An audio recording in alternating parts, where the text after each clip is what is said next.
everyone, it's your girl Gel Beauty 87 here, aka Grace, and it's time for another Do You Really Need video here. So y'all just saw the new Pat McGrath holiday collection just like I did. I was excited, I needed it, I needed it. So I went ahead and decided to show y'all some stuff once I clearly looked at it and saw that I didn't necessarily really need. I think I was just excited because she came out with so many things, and I feel like the eye and face palette combination thing is somewhat unique to her, but at the same time, you know, like, is she copying off Natasha? Because remember, Natasha got two palettes like that already, so she was like trying to catch up or something. I don't know, but I'm gonna show y'all some stuff that we already have from her that looks similar to that stuff, in addition to I think it's a Bridgerton face palette that she has that's similar as well. So I'm gonna show all that stuff to you now, and then we're gonna talk about the stuff that I have sitting here next to me that is similar to it. I know I don't have any makeup right now. I'm trying to let my moisturizer and stuff sink in because I still have another concealer video to film tonight, just so I can get the intro out the way. But let me roll the footage and then we can get into it.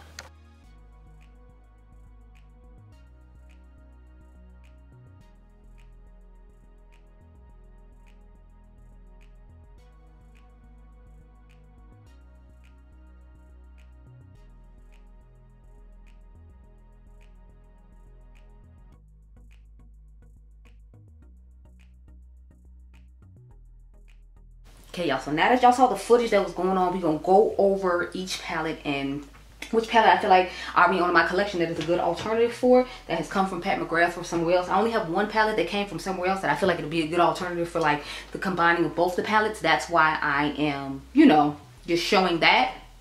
But, you know, let's get started. So the palette that I feel like you have a dupe from Mother with already starting off with is the Jewel Temptation. So of course that's the more jewel tone one with like the berry tones and the gold, because she loves to put a gold in it. I feel like if you have Celestial Divinity, you already have this palette. So if you own Celestial Divinity already, you don't necessarily need to get that one. I feel like this has a little bit of the other one in it as well, which is called Starstruck Splendor. So if you own this, I feel like you have a little bit of Starstruck Splendor and Jewel Temptation in here. And if you don't care about having the blushes, if you already own the blushes individually, then those aren't palettes that you necessarily need. Now I'm curious to see if there are new blushes in there. It doesn't say if the blushes are new or not on Trend Move, because that's where I'm getting this information from. But if you own the Jackie Aina palette, I feel like, again, Jackie Aina palette pairs nicely with Mother's palette, because I feel like they have similar tones. As you can see, you can get that jewel tone berry section over here that's in that first palette. You don't get the gold, but Jackie does have a gold in here. It's just more like of a bronzy gold as opposed to traditional gold like Pat McGrath loves. And then more of those earthier, warm tones with the green in it that the Starstruck Splendor has to offer. I feel like you would get from this side. Now you don't necessarily get that mint tone shade, but I like the shade sponsored right here. It's that blue brown pigment situation going on, and I think the shade Dollars has a nice shift to it from what I remember. So I feel like these two palettes would be good for you if you need alternatives to the two bigger palettes and you don't care about the face products being in there. If you already have these two palettes, you don't need to worry about that. I do have some individual ones I feel like would be good for you as far as this, what is it, the Starstruck Splendor goes. I feel like this Belle of the Ball palette does, and even the packaging on this one is similar to that packaging, which says to me even she knows the coloring is somewhat similar. I don't know if we're supposed to pick up on the hint of that. That's what I got from it, because as you can see, it has this mint and then it has a nice gold to it. Now the gold is more like the gold that's in the Jewel Temptation, but I feel like the mint is more like the Starstruck Splendor, which is the palette I feel like this would be a good alternative to, because it has plenty of those somewhat similar shades to it, or at least a couple, to where I feel like I wouldn't necessarily need that one, because like the green is a different tone of green, but I still have a green in here, and it's still part of her Bridgerton collection. So I felt like I wanted to share it with you just because. Now let's get on to these little bitty palettes, and then we'll move to the face palettes, and then we'll call it a day. So we already went over the first two big palettes and my alternatives for those. Now on to these little quads. So I have a couple of like the 6 pans that I feel like look similar to the quads that she is trying to put out right now. Now I don't have the warm tone quad she came out with for Valentine's Day isn't similar, but I do feel like the cool tone one she came out with, the Iconic Infatuation, I feel like it's really similar to one of those smaller quads that she has. It's not exact, but it gives me definitely a similarity to it. I don't know what the name of that one is though, so I can't give you an exact name to it, but It's the one that has more of a mauve-ish tone to it. I feel like this is similar to that. It's not exact, but I feel like it's similar to enough till, since she's come out with so many of these mauves, till, you know, it won't be that big a difference. I think the only difference is there's like a deeper purple shimmer in there. I'm trying to wait for that one to pop up on the reel for me to like guarantee that I'm correct about that.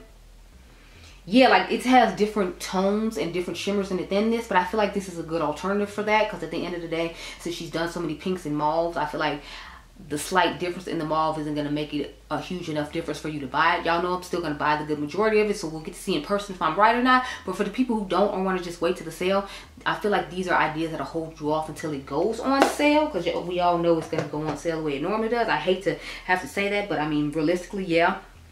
Then the next one I have to talk about is like the one with the blue and purple in it, the one that's most intriguing out of all of these. Has a little bit of blue and like I think a purple shimmer in there or whatnot. I'm waiting for it to pop up again, but I feel like if you have the Diamond of the First Water, then you don't necessarily need it. The other one was Belle of the Ball, but I feel like this one is really similar to that one.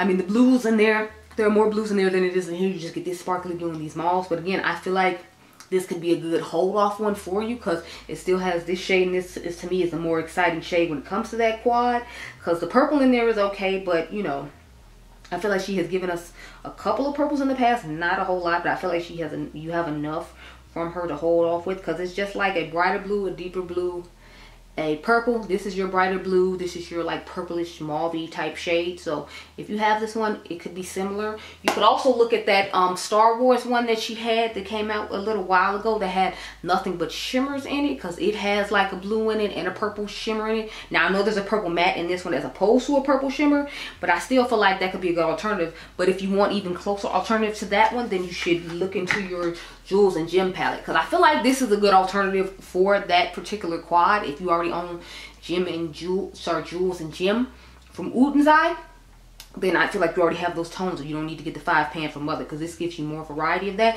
but you still sit some of those similar tones. Like you have those blues in here, you have that purple in here, so it's like you don't need to get that quad to feel special if you already have this palette. So that's just something to keep in mind when it comes to that particular one. So I picked the Bridgerton for that one, and the Gems and Jewels when it comes to that particular quad. Now the purpley ones and the more mauve tone ones and the more neutral tone one, I feel like when it comes to that neutral tone one, I feel like this is a similar tone. I mean, I know it has like one of those aubergine shades in it, along with it, I think it's a charcoal gray instead of a black like this. But to me, this is just another cool tone quad. She just added a couple more mattes than she did with the original one. So I don't think you need to rush out and get it either. Yeah, it's literally just like a deep, dark, brownish shade and a gray shade instead of a black shade, and then some shimmers, which are similar to the shimmers in here. So if you don't care about having the burgundy shade, and you're fine with this quad that you already have, because this one was at TJ Maxx a while back. So if you pick this up, I don't feel like it's necessarily to rush out and get that one, because you know, a smoky palette is a smoky palette. Again, I'm going to get all of them and I will compare all of them for you, but for right now, we're just doing a, you know, do you really need to assess all the stuff we already have from her that's similar to this.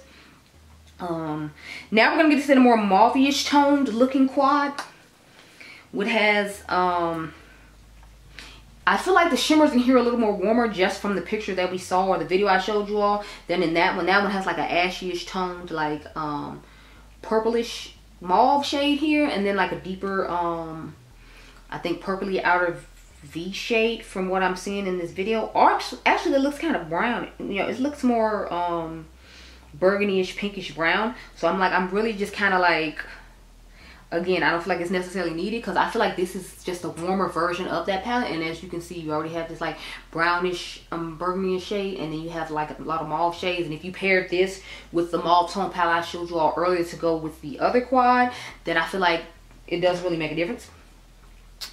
Again, she's giving you so many pinks and mauves you can dig in some of the other palettes that I didn't bring to show with this section that look the same. The only one I really don't have one for is the one that's mainly all purple. I feel like that's the first time she's really kind of leaned into purple, but like we've been saying for a while, we wanted her to lean into purple, so I guess I'm glad she finally did it. So let's get into the last thing, which is the Bridgerton face palette. She already has a Bridgerton face palette. If you all remember, it came out with the Diamond of the First Water set. So I feel like the only difference between this one and that one is, instead of this extra blush shade that's light that not necessarily all skin tones can use, she replaced it with a bronzer that everyone could use. So I'm not really feeling like you need that if you just bought her bronzers from the set she originally came out with. Again, I'm going to get it so we can compare it to this palette. But if you already have this palette, I don't feel like you necessarily need to rush out and get that one. Or if you have the one that recently ended up in TJ Maxx with the long highlighter on the side, I'll do a video pop-in of that at the end of this video. I feel like if you have that though, you don't necessarily need this. You don't need to get the new one either, just unless you were waiting for her to come out with a trio like that so you didn't have to buy the bronzer separately and you want to try all the formulas in one time, because it's $52 and I feel like that's a little bit high, but I guess it's not too bad considering each one of those things costs like $30 to $40 a piece. So it's actually a better deal to buy it in the set. The only thing is the bronzer going to be the right color for you when you want to buy the trio. So that's up to you, but I feel like since I have this one personally, I'm not necessarily going to run out and get the other one that she has. But you know, those are all the products I had to show you to compare to this video. If you want some colorful mascara, I think they sell colorful mascaras at the drugstore. Don't quote me, I don't know what brands it would be. I know ColourPop has colorful mascara, so you don't have to pay Pat McGrath high prices for colorful mascara either. So those are all the things I want to talk to you all about in this video, to talk about the Pat McGrath and see what it's like. I'll try to remember, make sure I roll the video at the end of the face palette. If not, it's just like the giant pink square one that she came out with a little while ago. I ended up selling my individual blushes because I had like the palettes and I didn't need the shades twice over. But I hope you all enjoyed this video. I hope it was helpful in helping you make decisions, since you know I didn't necessarily know the names of each one of the palettes. I'm thinking about going to her website at the end and like scrolling through so I can talk about which ones were which. But comment down below and let me know if you're interested in this collection, because I'm still interested and I'm still excited. It's just more of, it's like I wanted you all to see that there are similarities in it. So like, don't get too excited and be like, oh, I need to buy like all of it, or I need to buy this and this and this. I'm gonna buy this and this because I'm a Pat McGrath collector and I do reviews for you all to like verify and justify my, you know, my conspiracy theories about the makeup is right. Plus I just love Pat McGrath, but you don't necessarily have to buy it, and I want to show you all the things that we already have from her, which is why you don't necessarily need to buy this. So like I said, I hope this was helpful. I hope you all enjoyed this video. Remember, you all are diamonds, and I'll catch you guys in the next one. Be blessed, girl. Bye. I gotta go put on some Line Comb concealer.